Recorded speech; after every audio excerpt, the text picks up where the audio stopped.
I wake up already bracing for the day. The lights are too bright. The noise is already creeping in. There's no door, no moment to stretch without someone watching. This isn't rest. It's just a pause between being seen and being seen again. Even the hallway feels like a stage. People walking, watching, brushing past you.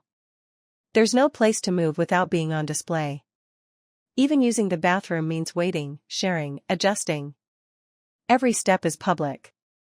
Every habit, exposed. I try to make space inside my head. I write. I put in headphones. I find corners that feel quiet, even if they're not. I don't need silence. I just need separation. But even that's hard to find when the space was never meant for healing.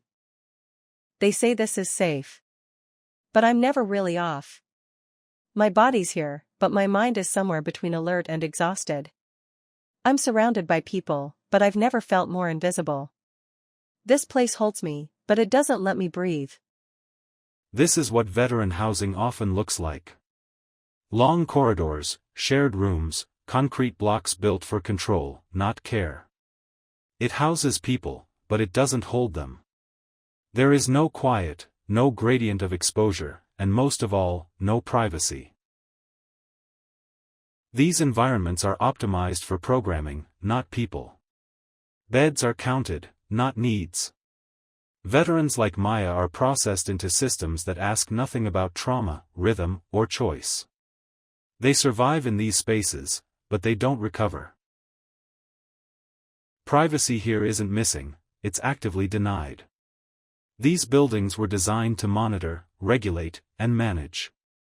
In housing like this, the trauma doesn't end at the front door, it gets systematized.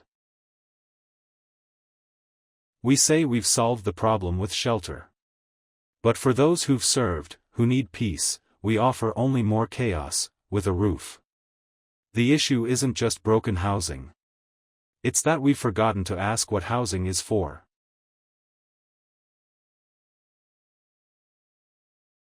Dignity doesn't come from being housed. It comes from having control over your space, your light, your silence. When a veteran can close a door, adjust the curtain, choose when to engage, they begin to heal. Privacy isn't a feature. It's the foundation. When everything is shared, nothing is yours. Exposure becomes a constant condition. You eat in view, sleep in view, break down in view. It's not just uncomfortable, it's corrosive. That's what these buildings forget, that healing starts when you're allowed to disappear. Privacy is not isolation. It's choice. It's the ability to control sound, light, and interaction. It's knowing that no one is coming in uninvited, and no one is watching you get through the day. It's architecture saying, this moment belongs to you. We call this the gradient of exposure. It's not just about space, it's about transition. From public to personal. From seen to safe. From chaos to control. This is where our toolkit starts, with a threshold that says, you belong here. Privacy starts with light. Not just how much, but how it moves, how it lands, how it protects. Side-facing windows, layered curtains, and shielded sightlines offer Maya a choice. She sees the world, but it doesn't see her. That's the first step to safety. Sound is a boundary. When a room absorbs it, the nervous system can rest.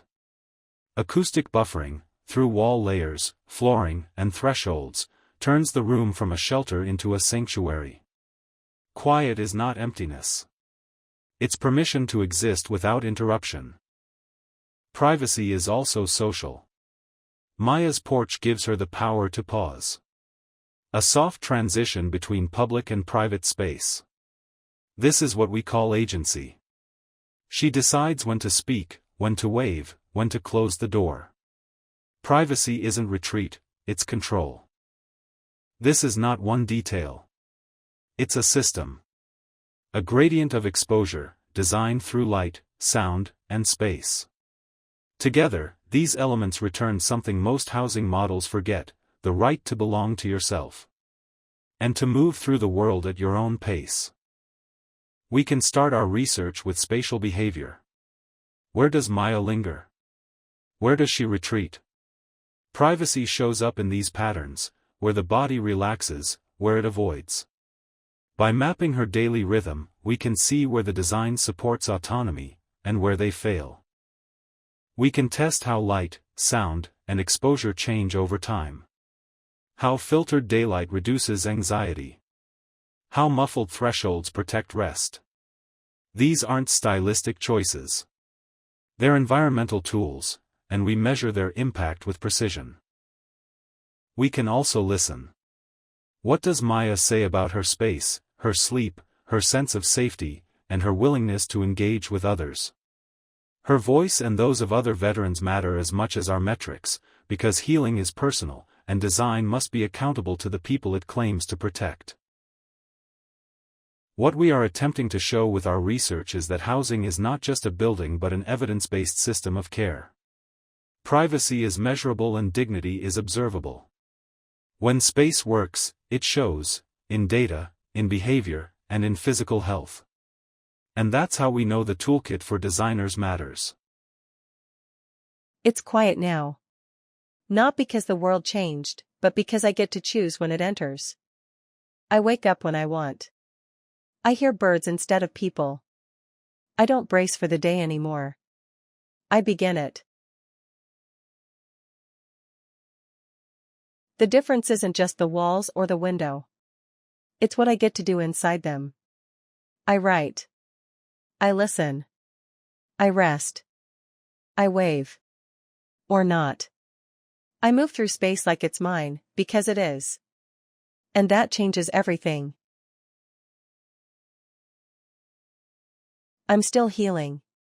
But now, I get to do it in a place that was made for it. Privacy doesn't just protect me. It reminds me I'm worth protecting. That's what this space gave me. Not just safety, but time for myself.